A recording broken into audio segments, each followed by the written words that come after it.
Il y a des demandes qui ne semblent pas graves, des petites phrases prononcées avec douceur, des gestes déguisés en tendresse, des regards qui semblent bienveillants, mais qui, en réalité, cachent une exigence destructrice. Carl Jung savait que ce n'est pas toujours dans le cri que se cache la violence.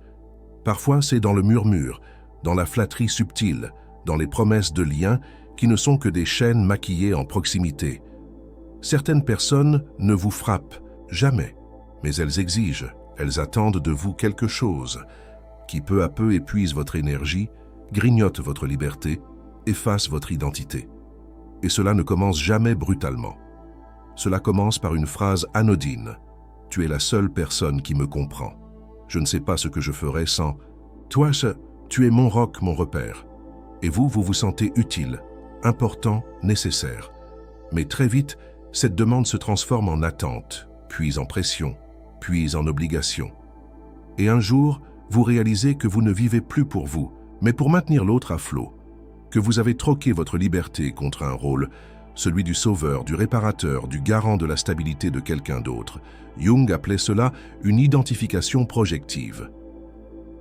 L'autre projette sur vous un besoin et vous vous identifiez à ce rôle jusqu'à ne plus savoir qui vous êtes en dehors de lui. Et cela peut durer des années, parce que ce n'est pas visible, parce que ce n'est pas nommé, parce que cela vous donne l'impression d'exister. En rendant service à quelqu'un qui, au fond, ne vous voit pas vraiment, vous devenez une fonction, un pilier, un refuge émotionnel, mais jamais un être libre.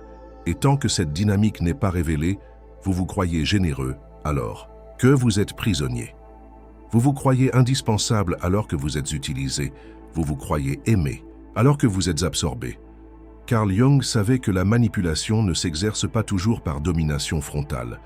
Elle s'installe là où vous avez besoin de reconnaissance, là où votre blessure rencontre le besoin de l'autre. Et cette rencontre devient une emprise, douce, silencieuse, mais implacable. La manipulation ne commence jamais par une claque. Elle commence par un sourire, par une main tendue, par une écoute attentive, par un besoin d'être proche. Mais derrière cette apparente douceur se cache parfois un mécanisme beaucoup plus complexe, presque invisible, celui de l'emprise. Carl Jung insistait sur ce point. La véritable emprise n'est pas imposée brutalement. Elle est tissée, doucement, dans les fils les plus fins de vos blessures anciennes. Le manipulateur ne cherche pas à prendre tout de suite. Il cherche d'abord à comprendre où vous êtes vulnérable. Il observe, il devine, il sent ce que vous espérez et ce que vous craignez. Il identifie en vous le besoin d'être aimé, le besoin d'être utile, le besoin d'être vu, le besoin de réparer ce que vous n'avez pas pu guérir ailleurs. Et il s'y engouffre. Il ne s'impose pas. Il vous fait croire que vous l'avez choisi, que vous êtes libre, que vous êtes en lien. Mais la vérité, c'est que vous êtes en train de signer un pacte silencieux. Un pacte où vous donnez en échange de reconnaissance. Un pacte où vous vous ajustez en échange de sécurité. Un pacte où vous sacrifiez une part de vous pour ne pas être abandonné. Ce mécanisme est souvent inconscient. Les deux parties croient être dans une relation équilibrée, mais au fond, l'un prend et l'autre donne sans fin. Jung appelait cela une symbiose toxique, un lien fusionnel qui, au lieu de nourrir, consume, et vous ne vous en rendez compte que lorsque vous commencez à vous sentir vide. Tout commence par de petites concessions. Vous changez vos habitudes. Vous vous excusez plus que nécessaire. Vous justifiez vos choix. Vous évitez de dire ce que vous ressentez pour ne pas créer de conflit. Puis, peu à peu, vous vous éloignez de vos amis, de vos projets, de vos élans profonds. Tout devient centré sur l'autre, sur ce qu'il attend, sur ce qu'il veut, sur ce qu'il exige, parfois sans le dire. Et ce qui est terrible, c'est que cette emprise ne s'exerce pas toujours par la violence ou la menace. Elle se manifeste dans des choses toutes simples, un regard déçu, un silence prolongé, un mot blessant prononcé avec calme, une critique déguisée en conseil. Le manipulateur ne vous pousse pas, il vous fait glisser. Et un jour, vous vous réveillez en ne sachant plus qui vous êtes. Jung disait que la perte du soi commence dans les liens où l'on se suradapte, là où l'on cesse d'exister pour maintenir la paix, là où l'on réduit son propre espace intérieur pour ne pas déranger. Et vous vous dites que ce n'est pas si grave, que c'est ça, l'amour, que c'est normal de faire des efforts. Mais l'amour n'est pas une disparition. L'amour n'est pas un effacement. L'amour n'est pas une dette. Quand l'autre vous fait sentir que vous lui devez quelque chose, qu'il faut mériter sa tendresse, qu'il faut payer sa présence par des sacrifices silencieux, alors ce n'est plus un lien, c'est une cage. Une cage dorée peut-être, mais une cage quand même. Et l'emprise ne vous prend pas tout d'un coup. Elle vous prend par fragments. Votre spontanéité, votre intuition, votre joie, votre confiance. Jusqu'à ce que vous deveniez un reflet de l'autre, un prolongement. Une présence qui le rassure mais qui s'est perdue elle-même. Jung avait cette phrase « Le plus grand danger, ce n'est pas de vivre avec les autres, c'est de ne plus se vivre soi-même. » Et c'est exactement ce que la manipulation subtile provoque. Elle vous éloigne de vous tout en vous convainquant que vous êtes plus proche de quelqu'un d'autre. Mais cette proximité est factice. Ce n'est pas un lien, c'est une prise. Et tant que vous ne voyez pas cette logique cachée, vous resterez dans la confusion. Vous oscillerez entre culpabilité et besoin d'exister, entre envie de fuir et peur d'être seul. Sortir de cette dynamique demande de la clarté, de la lucidité et beaucoup de douceur envers vous-même. Parce que ce que vous avez vécu, ce n'est pas une faiblesse, c'est une tentative d'aimer. Mais aimer ne veut pas dire s'effacer. Aimer ne veut pas dire se trahir. Aimer ne veut pas dire obéir à des demandes qui vous blessent. Éloignez-vous de ceux qui exigent sans jamais se remettre en question, de ceux qui prennent sans jamais rendre, de ceux qui vous font douter de votre lumière pour mieux alimenter leur propre vide. Parce que votre âme n'a pas été faite pour être au service de l'ego d'un autre. Elle a été faite pour s'épanouir, grandir et surtout respirer. Il y a des demandes qui paraissent normales, innocentes, parfois même flatteuses, mais dans le silence qu'elles imposent, dans la pression qu'elles génèrent, elles trahissent quelque chose de beaucoup plus profond, une tentative de prendre le pouvoir sur votre monde intérieur. Carl Jung disait que l'ombre se manifeste souvent à travers ce que l'on croit être de l'amour. Et certaines phrases, certaines attentes peuvent devenir des portes d'entrée pour une emprise émotionnelle. Voici 5 types de demandes qu'il faut apprendre à reconnaître, non pas pour juger, mais pour vous protéger. La première. Sois toujours là pour moi. Dit comme ça, cela semble tendre. Mais en réalité, cette demande nie votre humanité. Elle vous met dans une position de gardien, de pilier. Elle vous interdit d'avoir vos propres limites, vos absences, vos besoins. Cette exigence vous transforme en service permanent. Et peu à peu, vous n'avez plus le droit de flancher. Vous n'avez plus le droit de dire non. Vous devenez un refuge qui n'a jamais le droit de fermer ses portes. Jung aurait dit « L'âme ne peut pas grandir quand elle est emprisonnée dans un rôle. » Et ce rôle de présence absolue est une forme subtile de captivité. La deuxième demande « Change pour moi ». Qu'il s'agisse de votre manière d'être, de parler, de ressentir ou de vivre. Cette phrase vous pousse à vous déformer pour mériter l'amour. Elle n'est pas formulée frontalement. Elle se cache dans des regards, des silences, des critiques déguisées. Tu es trop sensible. Tu devrais être plus comme ça. Tu serais plus aimable si tu faisais un effort. Ce type de demande ne cherche pas à vous connaître. Il cherche à vous adapter, à vous faire correspondre à une image extérieure. Et plus vous essayez de plaire, plus vous vous éloignez de vous-même. Carl Jung parlait ici de la perte d'authenticité, cette fracture entre ce que vous êtes et ce que vous montrez. Un écart qui, à force de se creuser, vous rend étranger à votre propre vie. Troisième demande, ne me déçois jamais. Celle-ci est la plus silencieuse, mais aussi la plus dangereuse. Elle vous place sur un piédestal. Pour mieux vous y enfermer.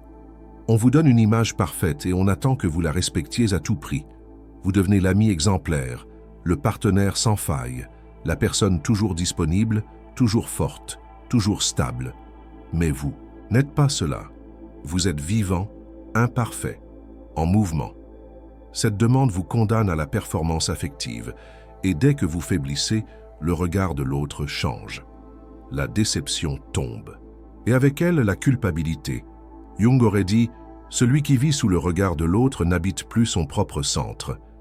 Quatrième demande, prouve-moi que tu m'aimes. Ce n'est pas toujours exprimé, mais c'est insinué à chaque geste, à chaque réponse, À chaque absence, vous devez sans cesse démontrer votre attachement, justifier votre affection, confirmer votre loyauté. Ce lien devient un contrat émotionnel, et chaque manquement, chaque oubli, chaque respiration mal placée est interprétée comme une faute. Vous entrez dans une spirale où aimer ne suffit jamais, où vous devez faire toujours plus, et plus vous donnez, moins vous êtes libre. 5e et dernière demande. Fais-moi passer avant toi. C'est souvent présenté comme une preuve d'amour. Si tu m'aimais vraiment, tu ferais ça pour moi. Tu peux bien faire un effort. Tu es égoïste, et, à force, vous commencez à croire que vous devez vous sacrifier pour que l'autre soit heureux. Mais le vrai amour ne demande pas de vous oublier. Il ne vous pousse pas à vous effacer. Il vous élève, sans vous écraser. Jung l'affirmait. Aimer, ce n'est pas se soumettre. C'est rencontrer l'autre sans renoncer à soi. Et si vous entendez souvent l'une de ces 5 demandes, posez-vous une seule question. Aime-t-on vraiment qui je suis? Ou ce que je donne? Parce que votre valeur ne dépend pas de ce que vous offrez. Elle est là même quand vous ne donnez rien. Et toute relation qui vous pousse à l'oublier mérite d'être questionnée. Il y a des liens qui ne supportent pas votre croissance. Des relations qui se brisent, non pas parce que vous avez changé, mais parce que vous avez commencé à vous voir autrement. Carl Jung disait que ce qui fait peur, ce n'est pas votre noirceur, c'est votre lumière. C'est ce que vous osez devenir quand vous arrêtez de vous réduire pour rester aimé. Et c'est là que la manipulation la plus sournoise peut apparaître. Vous commencez à poser des limites, on vous accuse d'être distant. Vous exprimez vos désaccords, on vous reproche d'être agressif. Vous reprenez du pouvoir sur votre temps, vos émotions, votre énergie. On vous dit que vous êtes devenu égoïste. Mais la vérité, c'est que vous êtes en train de sortir du rôle. Le rôle que l'autre avait besoin que vous jouiez pour que lui se sente en sécurité. Tant que vous étiez utile, dévoué, prévisible, vous étiez aimé. Mais à l'instant où vous commencez à reprendre votre espace, vous devenez une menace. Pas parce que vous faites du mal, mais parce que vous rappelez à l'autre ce qu'il refuse de voir, qu'un lien équilibré exige, que chacun se tienne debout par lui-même. Le manipulateur n'aime pas les âmes libres, il aime les âmes disponibles, celles qui n'ont pas encore compris qu'elles peuvent exister sans se justifier. Et quand vous vous libérez, vous le mettez face à son vide, à son incapacité à s'aimer sans se nourrir de quelqu'un d'autre. Alors il résiste, il essaie de vous faire douter, il vous accuse, il vous culpabilise, il se victimise. Et parfois, vous craquez, vous revenez en arrière. Non parce que vous avez changé d'avis, mais parce que vous ne supportez pas l'idée d'être vu comme le méchant. Parce que vous avez appris à confondre fermeté avec dureté, limite avec trahison, protection. De soi avec abandon de l'autre. Mais Jung insistait, on ne peut pas grandir sans déranger. La naissance du vrai soi provoque forcément des ruptures, des glissements, des silences, pas parce que vous devenez dur, mais parce que vous devenez vrai. Et cette vérité, elle dérange ceux qui vivaient dans votre reflet et non dans votre présence réelle. Vous n'êtes pas responsable de la douleur que l'autre ressente lorsque vous cessez de jouer un rôle qui ne vous appartient plus. Votre lumière n'a pas à s'excuser d'exister. Elle n'a pas à se rétrécir pour que d'autres restent confortables. Elle doit briller, même si certains détournent les yeux, même si certains s'éloignent, parce que votre lumière n'est pas là pour plaire. Elle est là pour vous rappeler qui vous êtes et pour éclairer ceux qui cherchent, pas ceux qui exigent. Alors quand on vous reproche votre évolution, posez-vous cette question. Est-ce que je perds un lien ou est-ce que je me libère d'une dépendance? Parce qu'en vérité, on ne perd jamais ce qui était vraiment aligné. On ne perd que ce qui ne supportait pas votre vérité. Et c'est souvent la plus grande bénédiction déguisée. Vous avez déjà eu ce sentiment étrange, celui de devoir quelque chose alors que vous n'avez rien signé. Quelqu'un vous a aidé.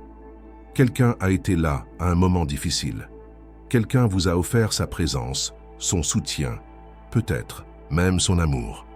Et depuis ce jour-là, vous vous sentez redevable. Pas par gratitude, mais par obligation. Carl Jung appelait cela une dette symbolique. Et cette dette, si elle n'est pas reconnue consciemment, se transforme en chaîne, invisible, silencieuse, mais puissante. Vous vous surprenez à dire oui alors que vous pensez non, à rester alors que vous voulez partir, à consoler celui qui vous blesse, à vous excuser d'avoir des besoins. Parce qu'au fond, vous avez intégré un message subtil. Je t'ai aidé, donc tu me dois quelque chose. Je t'ai aimé, donc tu dois me supporter. Je t'ai soutenu, donc tu dois me suivre même quand ça t'abîme. Ce genre de logique est profondément toxique, parce qu'elle transforme l'amour en monnaie d'échange. Elle pervertit le don, mais elle vous oblige à porter un poids qui n'est pas le vôtre. Et le pire, c'est que souvent ce n'est pas dit. C'est insinué. C'est installé dans les silences, dans les attentes, dans les regards. On ne vous dit pas « tu me dois ta loyauté ». On vous le fait sentir. Et plus vous essayez de vous affranchir, plus l'autre vous fait passer pour ingrat. Mais Jung l'avait compris, l'amour vrai n'attache pas. Il n'attend pas de retour. Il n'exige pas que vous sacrifiez votre bien-être. Pour équilibrer une balance imaginaire. Si quelqu'un vous rappelle sans cesse ce qu'il a fait pour vous, s'il vous le répète dans les moments où vous exprimez un besoin, ce n'est pas de l'amour. C'est une forme de pouvoir affectif. Et tant que vous acceptez ce marché invisible, vous vous éloignez de vous-même. Vous vous adaptez. Vous vous contractez. Vous devenez une version obéissante de vous pour ne pas blesser l'autre. Mais cette version finit toujours par imploser. Parce qu'à force de plaire, vous vous perdez. Et un jour, vous réalisez que vous ne savez plus ce que vous voulez, seulement ce qu'on attend de vous. Briser cette dette symbolique n'est pas un manque de reconnaissance, c'est un acte de guérison. C'est honorer ce que l'autre a fait, sans en faire une prison. Vous avez le droit d'évoluer même si quelqu'un vous a aidé hier. Vous avez le droit de poser des limites même si quelqu'un vous a aimé profondément. Vous avez le droit de vous choisir même si quelqu'un vous a tendu la main un jour. Ce que vous devez à l'autre, ce n'est pas de vous nier, c'est de rester vrai. Et la plus belle manière de dire merci, c'est de devenir pleinement vous-même, même si cela signifie s'éloigner, même si cela déclenche des tempêtes, même si cela vous coûte un lien. Parce que le lien qui exige votre soumission n'en est pas un. C'est un pacte déséquilibré, et votre âme n'est pas faite pour s'y enfermer. Elle est faite pour s'incliner devant la gratitude, mais jamais devant la dette. Certaines relations ne vous demandent pas directement de changer. Elles n'exigent pas de vous des sacrifices visibles. Elles ne hurlent pas, ne menacent pas. Elles sourient, elles s'installent, elles attendent. Que vous fassiez le reste. Et c'est ce que vous faites. Sans même vous en rendre compte. Vous commencez à parler un peu moins fort, à rire un peu moins librement, à penser 2 fois avant de dire ce que vous ressentez. Puis vous réduisez votre espace, vos envies, vos choix. Pas parce qu'on vous l'a demandé, mais parce que, inconsciemment, vous avez compris le message. Si tu veux rester ici, il va falloir laisser des morceaux de toi à la porte. Carl Jung appelait ça une dissociation intérieure. C'est quand vous commencez à diviser votre être pour continuer à appartenir. Vous gardez une version de vous acceptable pour l'autre et vous enterrez le reste. Votre spontanéité, trop intense. Votre vulnérabilité, trop lourde. Votre ambition, trop menaçante. Alors vous devenez modéré, raisonnable, calme, convenable. Mais en vérité, vous êtes en train de vous effacer. Et l'autre, souvent, ne le voit pas ou fait semblant de ne pas voir, parce qu'il aime cette version de vous, celle qui arrange, celle qui ne fait pas de vagues, celle qui se tait, qui cède, qui s'ajuste. Vous croyez que c'est ça, aimer. Mais ce n'est pas de l'amour, c'est un contrat, un accord tacite basé sur le renoncement. Et chaque fois que vous tentez de revenir à vous, de parler un peu plus vrai, de vous tenir un peu plus droit, quelque chose vous freine. La peur de déplaire, la crainte de décevoir, le risque d'être rejeté. Alors vous reculez, encore et encore, jusqu'à ne plus savoir ce qui est à vous et ce que vous avez emprunté pour être accepté. Jung disait que l'une des formes les plus subtiles de manipulation, c'est celle qui vous pousse à vous abandonner sans jamais vous le demander explicitement. Et c'est cela qui rend ces relations si toxiques. Elles sont douces en surface, mais corrosives en profondeur. Elles vous félicitent quand vous vous diminuez. Elles vous aiment davantage quand vous vous niez. Elles vous réconfortent, à condition que vous restiez à votre place. Mais cette place, ce n'est pas la vôtre. C'est une projection, une case, un costume, et tant que vous l'habitez, vous n'êtes pas libre. Vous êtes toléré. Briser cette dynamique, c'est reprendre possession de ce que vous aviez mis de côté, votre force, votre voix, votre rêve. Ce n'est pas un caprice, c'est un acte de survie intérieure, un cri muet qui dit « je veux rester », mais en étant entier. Et si cela fait fuir, alors ce n'était pas de l'amour. Parce que l'amour réel n'a pas peur de votre totalité. Il ne vous demande pas de choisir entre lien et vérité. Il vous accueille tel que vous êtes, pas tel qu'il vous imagine. Vous n'avez pas été conçu pour vous ajuster à des attentes invisibles. Vous avez été conçu pour rayonner sans permission. Et ceux qui vous aiment vraiment ne vous demanderont jamais de renoncer à cela. Dans certaines relations, dire non devient un tremblement de terre. Un simple refus déclenche le silence, le reproche, ou pire, la menace voilée de ne plus être aimé. Et vous vous demandez pourquoi ce mot, si simple, si humain, provoque autant de tensions. Carl Jung avait une réponse claire, parce que le non est un acte de séparation symbolique. Il rappelle à l'autre que vous êtes un être autonome, un être qui pense, ressent, choisit, et qui n'est pas là pour satisfaire des attentes constantes. Mais pour celui qui cherche à exercer un pouvoir sur vous, ce non est vécu comme une attaque, pas parce qu'il est violent, mais parce qu'il brise le jeu de l'illusion. Dans l'emprise, vous devenez prévisible. Vous devenez un oui sur pattes, toujours disponible, toujours d'accord, toujours conciliant. C'est confortable pour l'autre. Mais le jour où vous vous autorisez à poser une limite, le masque tombe, et avec lui, le vrai visage du lien. Vous voyez apparaître l'impatience, la colère, la déception brutale, l'accusation « tu as changé, tu n'es plus la personne que j'aimais, tu te crois meilleur que les autres maintenant ?» Mais ce qu'ils n'osent pas dire, c'est que vous ne vous pliez plus. Vous ne dansez plus au rythme de leurs besoins, et cela, c'est insupportable. Pour ceux qui vous avaient enfermé dans un rôle silencieux. Jung affirmait que poser une limite, c'est dire à l'autre « je t'aime, mais je ne me trahirai plus pour toi. Je te vois, mais je me choisis aussi. Je suis là, mais pas à n'importe quel prix. » Ce genre de parole déplace les lignes. Elle vous rend moins aimable pour certains, mais infiniment plus juste avec vous-même. Et si dire « non » vous fait trembler, c'est souvent le signe que ce mot est vital, parce qu'il ne s'agit pas seulement de refuser une demande. Il s'agit de refuser de continuer à porter ce qui vous abîme, de refuser de vous réduire pour apaiser quelqu'un d'autre. 2. Refusez d'être l'ombre de vous-même, dans une relation qui ne supporte pas votre lumière.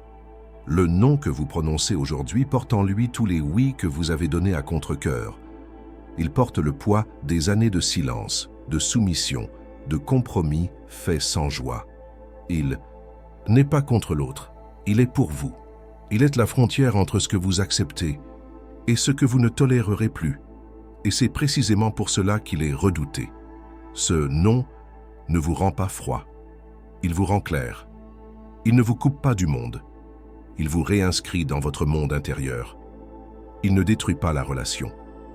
Il révèle sa vraie nature. Et parfois, vous découvrirez que dire non ne vous fait pas perdre une relation, mais vous libère d'un attachement. Un attachement fondé sur le besoin, sur la peur, sur le conditionnement. Et en prononçant ce mot, vous ouvrez un espace, un vide sacré. Là où peut enfin naître une relation plus vraie. Non pas basée sur l'obligation, mais sur la liberté partagée. Non pas sur l'échange de sacrifices, mais sur la présence entière. Non pas sur la peur de déplaire, mais sur la joie d'être soi. Il est douloureux de le reconnaître. Certaines personnes ne vous aiment pas pour ce que vous êtes. Elles aiment ce que votre présence leur procure. Le réconfort, le contrôle, la stabilité, la sensation d'exister.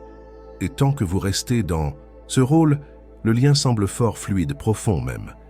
Mais dès que vous retirez ce que vous donnez, votre énergie, votre écoute, votre soutien inconditionnel, tout s'effondre. Le regard change, l'ambiance aussi. L'amour se retire comme une mer brusquement basse. Carl Jung parlait de ces liens comme des projections d'ombre. L'autre ne vous voit pas vraiment. Il projette sur vous ce qu'il cherche à combler en lui. Vous devenez un miroir, un contenant, un soulagement temporaire à une angoisse profonde. Et vous, dans votre désir d'aimer, vous jouez le jeu. Vous êtes là. Vous offrez, vous donnez. Souvent plus que vous ne pouvez. Parce que vous croyez que cet amour est réel. Mais un amour qui dépend de ce que vous apportez n'est pas un amour.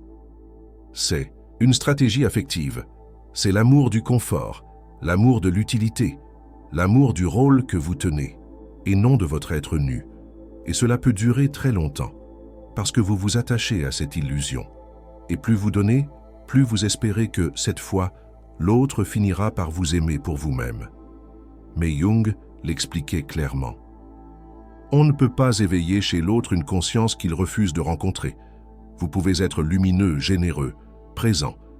Mais si l'autre n'a pas fait un chemin intérieur, il ne verra en vous qu'un outil, un moyen de survivre, pas une âme à aimer. Et ce constat est dur, il blesse, parce qu'il oblige à regarder la réalité en face. Vous n'étiez pas aimé, vous étiez nécessaire. Il ne vous voulait pas, vous. Il voulait ce que vous faisiez briller dans sa vie. Et quand cette lumière commence à se diriger vers vous, quand vous commencez à vous choisir, il recule, il accuse, il vous reproche d'être devenu égoïste. Mais ce n'est pas de l'égoïsme, c'est de la survie émotionnelle, c'est un retour à votre axe. Et dans ce retour, vous verrez tomber des masques. Des personnes qui disaient « vous aimez » disparaîtront, parce qu'elles ne savent pas quoi faire de vous quand vous ne les faites plus exister. Jung l'aurait dit ainsi, celui qui vous quitte parce que vous vous choisissez n'était jamais vraiment là. Et cette prise de conscience est une libération. Elle ouvre un espace neuf. Un espace où l'amour vrai peut enfin naître. Celui qui vous aime même quand vous ne donnez rien. Celui qui vous voit même quand vous êtes fatigué. Celui qui vous reste fidèle même quand vous ne remplissez aucune attente. Parce que cet amour-là n'a pas besoin de vous utiliser. Il vous célèbre, dans votre présence brute, dans votre souffle, dans votre vérité. Et c'est le seul qui mérite d'être gardé. La manipulation émotionnelle ne ressemble pas à ce que vous croyez. Elle n'a pas toujours un visage dur, elle ne crie pas forcément, elle ne menace pas ouvertement. Au contraire, elle peut être douce, souriante, enveloppée de compliments. Et c'est précisément ce qui la rend si dangereuse. Carl Jung observait que plus une dynamique toxique est subtile, plus elle s'inscrit profondément dans la psyché, parce qu'elle passe sous le radar de la conscience. Elle se glisse dans les gestes du quotidien, dans les attentions, dans les silences trop longs, dans les petites phrases qui semblent inoffensives, mais qui sapent votre confiance. Tu es trop sensible. Je fais tout pour toi, et toi, tu exagères, je n'ai jamais dit ça. Tu ne sais plus aimer. Tu étais mieux avant. Ces phrases ne hurlent pas, mais elles piquent, elles désorientent. Elles vous amènent à douter de vous-même, à vous remettre en question, non pas pour évoluer, mais pour vous adapter à ce que l'autre attend. Et le piège se referme. Vous devenez l'interprète permanent des émotions de l'autre. Vous analysez chaque mot, chaque regard. Vous apprenez à anticiper, à plaire, à rassurer, pas par amour, mais par peur. Peur de perdre, peur de décevoir, peur de ne plus suffire. Jung aurait dit, quand l'amour devient une tentative de ne pas être abandonné, il cesse d'être de l'amour. Et dans ces relations-là, l'amour est toujours conditionnel, toujours suspendu à quelque chose, à votre comportement, à votre silence, à votre soumission déguisée en douceur. La manipulation émotionnelle ne vous dit pas « obéis ». Elle dit « si tu m'aimes vraiment, tu comprendras. Si tu me connaissais, tu saurais ce que j'attends. Si tu étais moins égoïste, tu ne penserais pas à toi. » Elle vous fait croire que c'est vous le problème, que votre désir d'autonomie est une trahison, que votre besoin de vérité est une attaque, et à force, vous y croyez. Vous vous excusez d'avoir besoin d'espace. Vous vous excusez d'avoir une opinion. Vous vous excusez d'exister en dehors de ce lien. Mais l'amour réel ne manipule pas. Il ne cherche pas à vous faire changer pour se sentir mieux. Il ne projette pas ses peurs sur vous. Il vous rencontre là où vous êtes. Et il vous laisse respirer. Jung savait que là où l'amour est vrai, la liberté est totale.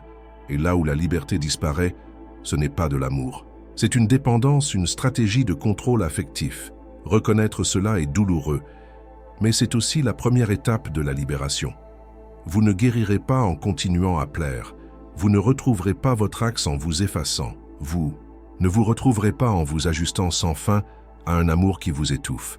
Vous vous retrouverez le jour où vous direz « Je mérite un lien où je n'ai pas à me contorsionner pour exister.